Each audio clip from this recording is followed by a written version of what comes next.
¿Mande? Sí.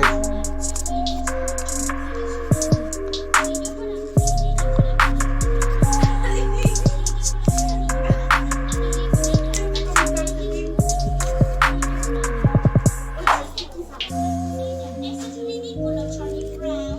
Tienes mucho que ofrecer. Tengo una cara bonita y las caras bonitas me ponen nervioso. ¿Cara bonita?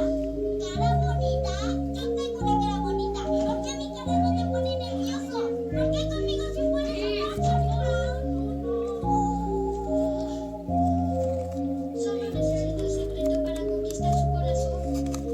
Mírate en este momento, Charlie Brown. Este es el rostro de fracaso.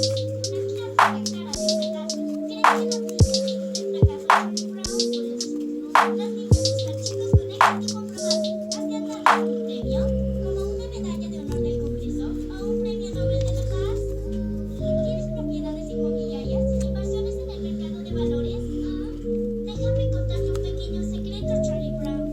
Si quieres que las niñas se fijen en ti, tienes que mostrarles que eres un ganador. ¿Un ganador? ¿Yo? Lucy, tal vez le diste al clavo. Claro que cuando digo